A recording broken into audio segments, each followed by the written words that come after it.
सुकैलासवासं धरानिर्धरं संस्थितं ह्यादिदेवम् अजाहेमकल्पद्रुमं कल्पसेव्यं भजे पार्वतीवल्लभं नीलकण्ठम्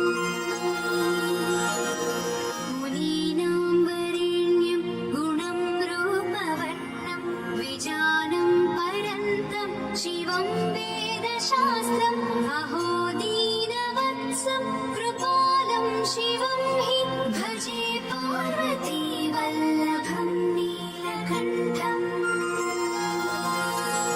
सदा भावनाथं सदा सेव्यमानं सदा भक्तिदेवं सदा पूज्यमानं मया तीर्थवासं सदा सेव्यमेकं भजे पार्वतीवल्लभं नीलकण्ठम् इति श्रीशङ्कर भगवतः कृता श्रीपार्वतीवल्लभ नीलकण्ठाष्टकं सम्पूर्णम् नमो भूतनाथं नमो देवदेवं नमः कालकालं नमो दिव्यतेजं नमः कामभस्मं नमः शान्तशीलं भजे पार्वतीवल्लभं नीलकण्ठम् सदा तीर्थसिद्धं सदा भक्तरक्षं सदा शैवपूज्यं सदा शुद्धभस्मं सदा ध्यानयुक्तं सदा ज्ञानकल्पं भजे पार्वतीवल्लभं नीलकण्ठम् वसानं भयानं महास्थानवासं शरीरं गजानां सदा चर्मवेष्टं पिशाचं विशोचं पशूनां प्रतिष्ठं भजे पार्वतीवल्लभं नीलकण्ठम् फणिनागकण्ठे भुजङ्गाद्यनेकं गणेरुण्डमालं महावीरशूरं कटिं व्याघ्रचर्मं चिताभस्मलेपं भजे पार्वतीवल्लभं नीलकण्ठम् शिरःशुद्धगङ्गा शिवा वामभागं बहुतीर्थकेशं सदा मातृनेत्रं फणिनागकर्णं सदा बालचन्द्रं भजे पार्वतीवल्लभं नीलकण्ठम् करे शूलधारं महाकष्टनाशं सुरेशं वरेशं महेशं जनेशं धने चारुलीशं भजेशं गिरीशं भजे पार्वतीवल्लभं नीलकण्ठम् उदानं सुदासं सुकैलासवासं धरानिर्धरं संस्थितं ह्यादिदेवम् अजाहेमकल्पद्रुमं कल्पसेव्यं भजे पार्वतीवल्लभं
गजानां सदा चर्मवेष्टं पिशाचं विशोचं पशूनां प्रतिष्ठं भजे पार्वती वल्लभं नीलकण्ठम् फणीनागकण्ठे भुजङ्गाद्यनेकं गणेरुण्डमालं महावीरशूरं कटिं व्याघ्रचर्मं चिताभस्मलेपं भजे पार्वती वल्लभं नीलकण्ठम्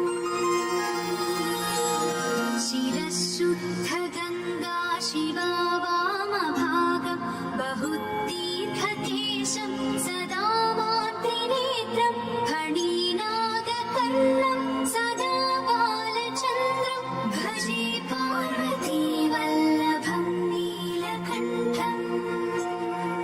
करे शूलधारं महाकष्टनाशं सुरेशं वरेशं महेशं जनेशं धने चारुईशं भजेशं गिरीशं भजे पार्वती वल्लभं नीलकण्ठम् उदानं सुदासं सुकैलासवासं धरानिर्धरं संस्थितं ह्यादिदेवम् अजाहेमकल्पद्रुमं कल्पसेव्यं भजे पार्वती वल्लभं नीलकण्ठम् मुनीनां वरेण्यं गुणं रूपवर्णं द्विजानं परन्तं शिवं वेदशास्त्रम् अहोदीनवत्सं कृपालं शिवं हि भजे पार्वती वल्लभं नीलकण्ठम् सदा भावनाथं सदा सेव्यमानं सदा भक्तिदेवं सदा पूज्यमानं मया तीर्थवासं सदा सेव्यमेकं भजे पार्वती वल्लभं नीलकण्ठम् इति श्रीशङ्कर भगवतः कृतास्ते पार्वती वल्लभ नीलकण्ठाष्टकं सम्पूर्णम् नमो भूतनाथं नमो देवदेवं नमः कालकालं नमो दिव्यतेजं नमः कामभस्मं नमः शान्तशीलं भजे पार्वती वल्लभं नीलकण्ठम् सदा तीर्थसिद्धं सदा भक्तरक्षं सदा शैवपूज्यं सदा शुद्धभस्मं सदा ध्यानयुक्तं सदा ज्ञानकल्पं भजे पार्वती वल्लभं नीलकण्ठम् वसानं भयानं महास्थानवासं शरीरं गजानां सदा चर्मवेष्टं पिशाचं विशोचं पशूनां प्रतिष्ठं भजे पार्वती वल्लभं नीलकण्ठम् फणीनागकण्ठे भुजङ्गाद्यनेकं गणेरुण्डमालं महावीरशूरं कटिं व्याघ्रचर्मं चिताभस्मलेपं भजे पार्वती वल्लभं नीलकण्ठम् शिरःशुद्धगङ्गा शिवा वामभागं बहुतीर्थकेशं सदा मातृनेत्रं फणीनागकर्णं सदा बालचन्द्रं भजे पार्वती वल्लभं नीलकण्ठम् करे शूलधारं महाकष्टनाशं सुरेशं वरेशं महेशं जनेशं धने चारुईशं भजेशं गिरीशं भजे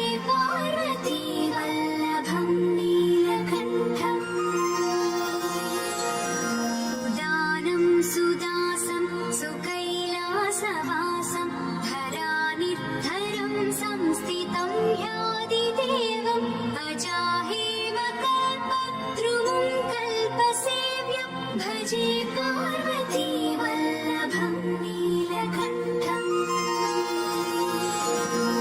मुनीनां वरेण्यं गुणं रूपवर्णं द्विजानं परन्तं शिवं वेदशास्त्रम् अहो दीनवत्सं कृपालं शिवं हि भजे पार्वती वल्लभं नीलकण्ठम्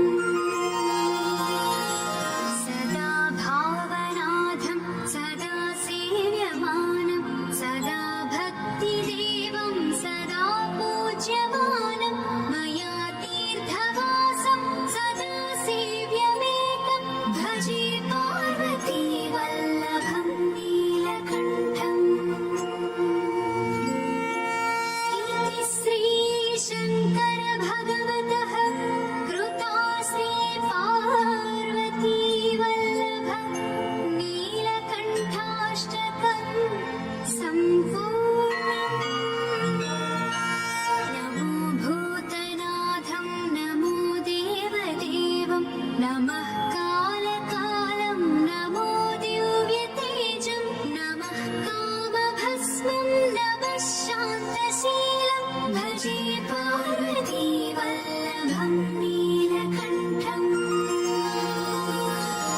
सदा तीर्थसिद्धं सदा भक्तरक्षं सदा शैवपूज्यं सदा शुद्धभस्मं सदा ध्यानयुक्तं सदा ज्ञानकल्पं भजे पार्वती वल्लभं नीलकण्ठम् वसानं भयानं महास्थानवासं शरीरं गजानां सदा चर्मवेष्टं पिशाचं विशोचं पशूनां प्रतिष्ठं भजे पार्वती वल्लभं नीलकण्ठम्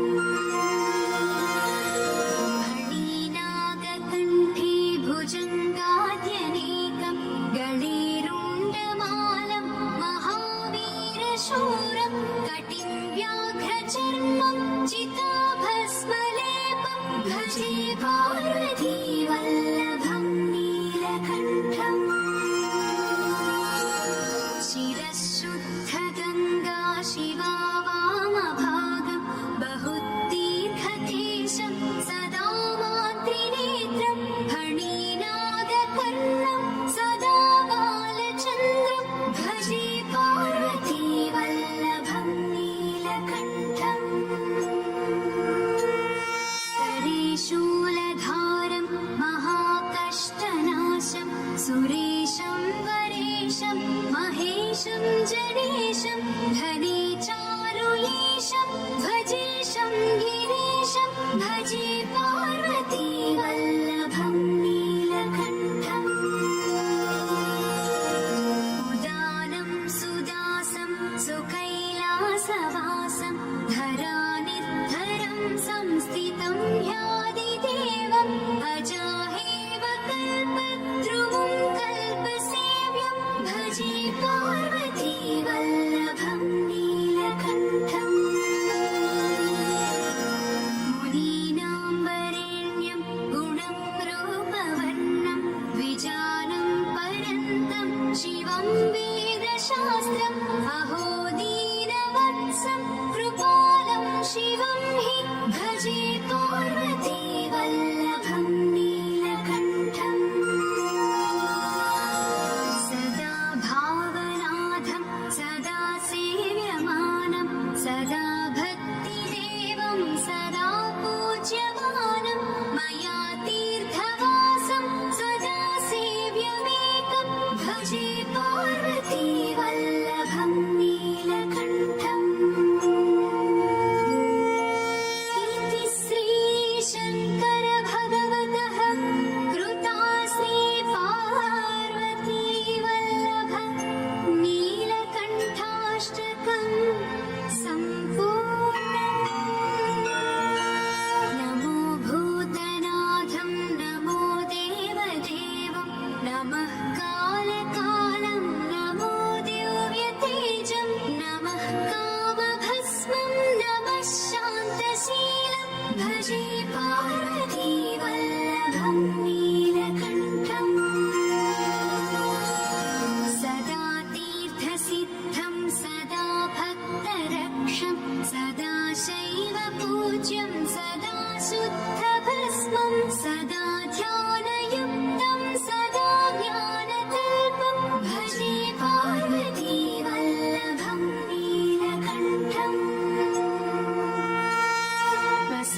पार्वती वल्लभं नीलकण्ठम्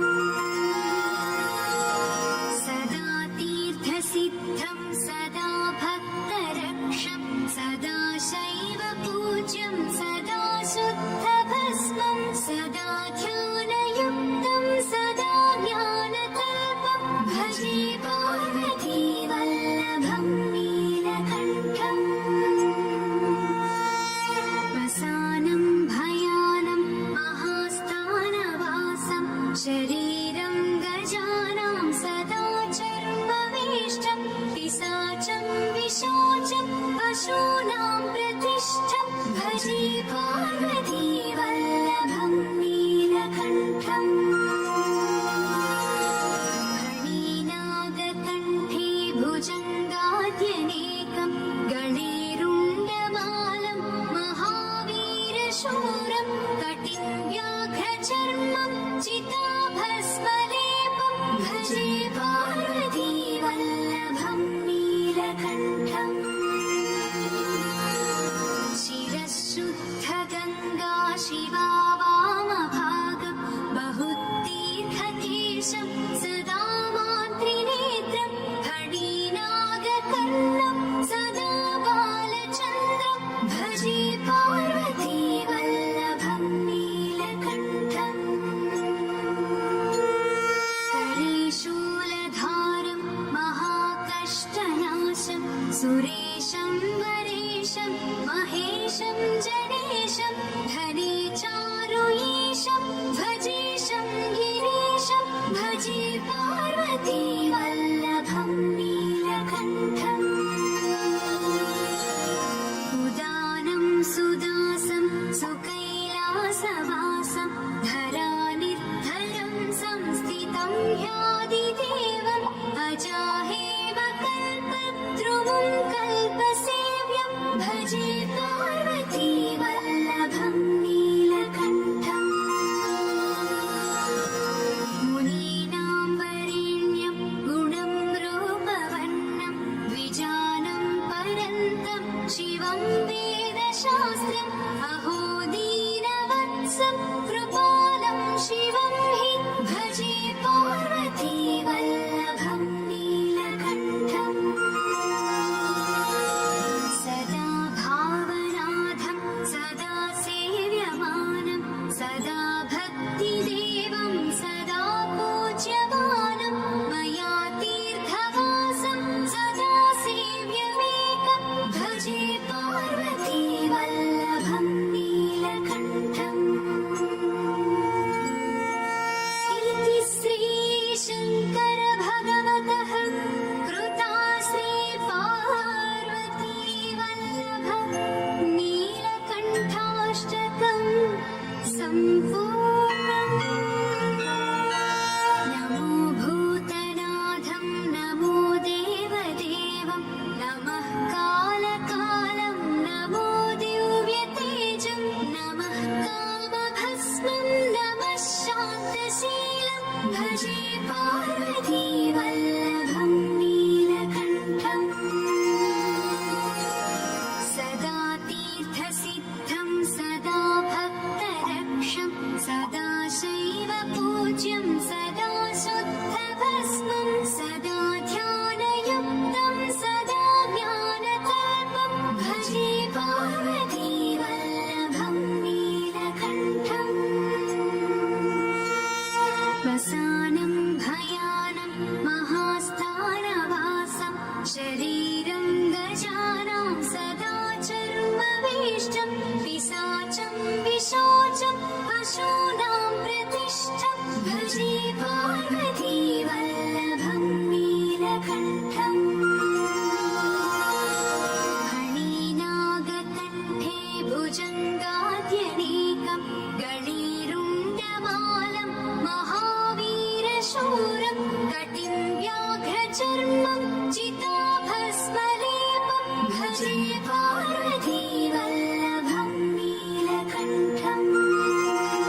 ईशं वरेशं महेशं जनेशं धने चारु ईशं भजेशं गिरीशं भजे पार्वती वल्लभं नीलकण्ठम्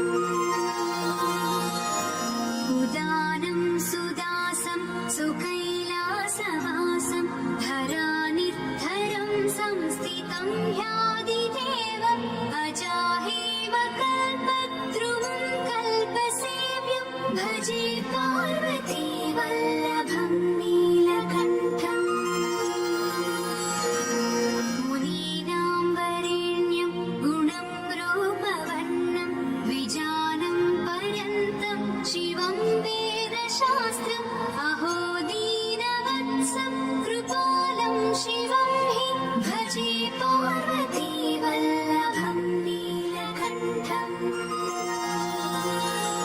सदा भावनाथं सदा सेव्यमानं सदा भक्तिदेवं सदा पूज्यमानं मया तीर्थवासं सदा सेव्यमेकं भजे पार्वती वल्लभं नीलकण्ठम् इति श्रीशङ्कर भगवतः कृता श्रीपार्वती वल्लभं नीलकण्ठाष्टकं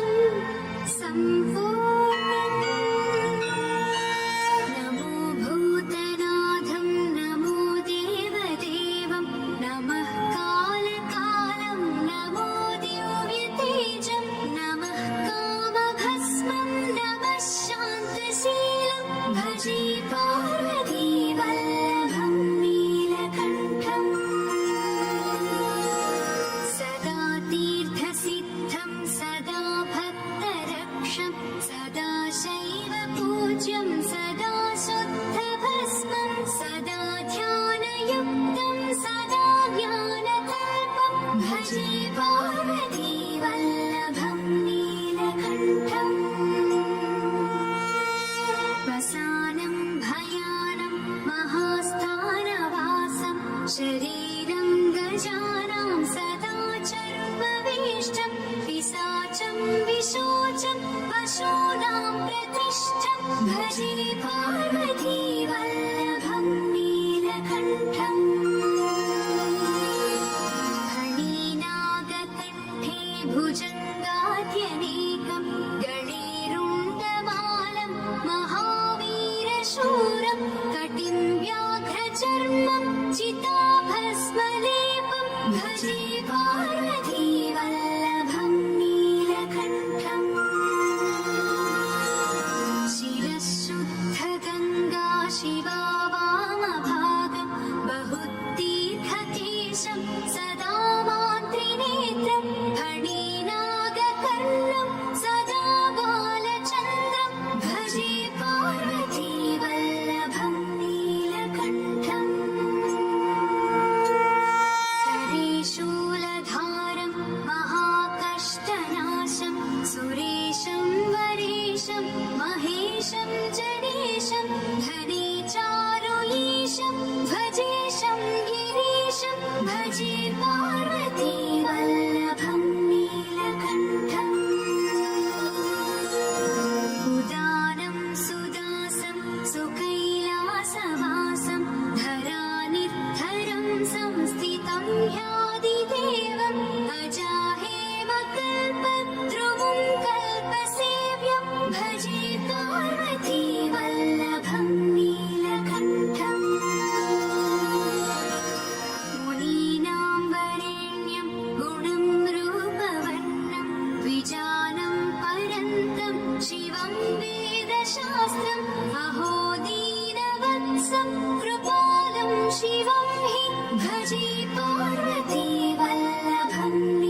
कटिं व्याघ्रचर्मं चिताभस्मलेपं भजे पार्वतीवल्लभं